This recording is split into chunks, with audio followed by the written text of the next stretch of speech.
Welcome to today's Faith Focus Network, where we talk all things Catholic. My name is Daniela, and we're diving into a theme that many of us struggle with at one time or another, especially within our parish communities: patience, obedience, and humility. We'll explore how these virtues help us when we face conflict or dissatisfaction in our parish life. Often our expectations or disappointments can cloud our hearts and lead to division. But God calls us to approach these moments with a humble spirit and a patient heart. In many parishes today, the reality is quite different from what it was years ago. Where once a church might have had a dedicated team of priests, today we often see just a few priests managing several churches, balancing heavy demands with limited resources.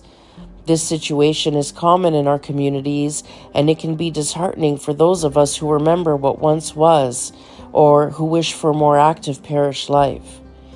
We might be tempted to wish for the good old days, or to feel frustrated when things don't run the way we envision. And yet, in this very setting of limitations, we see God's work. Parish leaders and committees step up to fill gaps and serve their communities. Many people put in countless hours to keep things running smoothly, yet it's easy to overlook these efforts if we let our expectations cloud our vision. Imagine a scenario where new members join a parish, full of vision and energy, eager to see certain changes.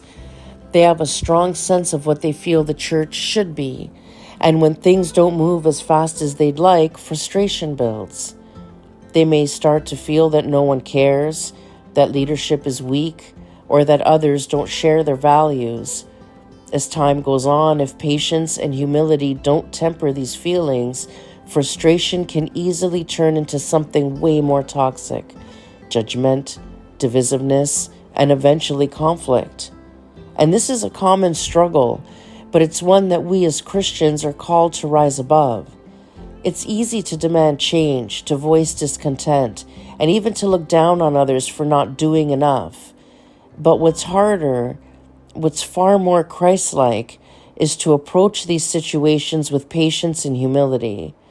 When we rush to judge or create conflict, we allow our egos to step into God's role. We risk losing sight of the fact that true growth in a parish comes not from pushing our own agendas, but from nurturing a humble and cooperative spirit, one that's rooted in trust. There's a reason God calls us to be patient and to trust in His timing. In so many cases, the plans we hope for are already in motion. Behind the scenes, God works through committees, priests, and lay people who are striving to improve our parishes in ways that we may not immediately see. But giving into frustration, by pushing our own plans without humility, we sometimes miss the blessing of being part of what God is already doing. Imagine finding out that the very dreams you had for your parish were already being worked on. Plans you could have been a part of if only you'd waited and trusted a little longer. Humility means recognizing that we don't know the full picture, and obedience is the willingness to wait on God's plan instead of forcing our own. There's something deeply challenging about examining our own hearts for pride and judgment. Ego tells us that we know best, that our standards are what matter, and that others need to fall in line. But a faith-filled approach recognizes that this path of patience and humility is a much greater test of strength. When we see ourselves growing impatient, demanding, or judgmental of our church and its leaders, it's an invitation to look inward and ask God to help us realign our hearts.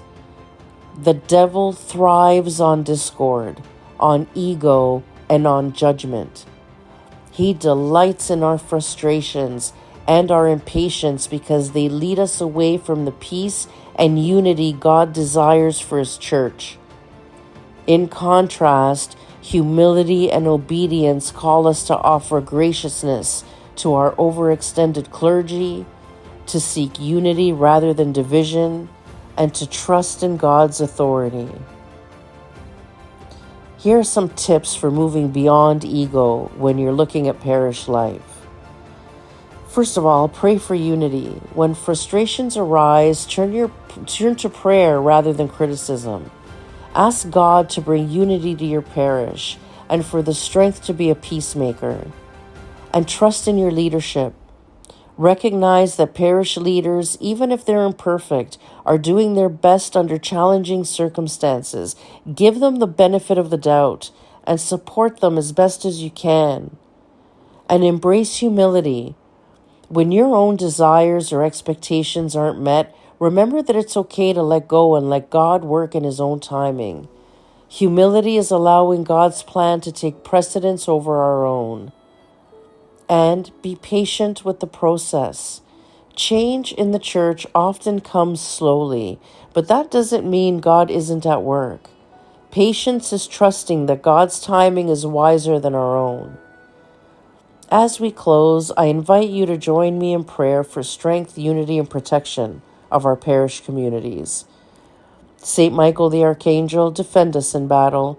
Be our protection against the wickedness and snares of the devil. May God rebuke him, we humbly pray. And do thou, Prince of the heavenly host, by the power of God, cast into hell Satan and all the evil spirits that prowl around the world, seeking the ruin of souls. And may the blood of Jesus cover our parish and shield us from all negativity, division, and parasitic influences.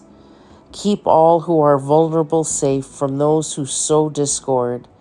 Grant us, Lord, the strength to be patient, humble, and obedient, trusting in your authority and leadership. Bring peace and unity to our parishes, and may our hearts be aligned with your will, now and forever.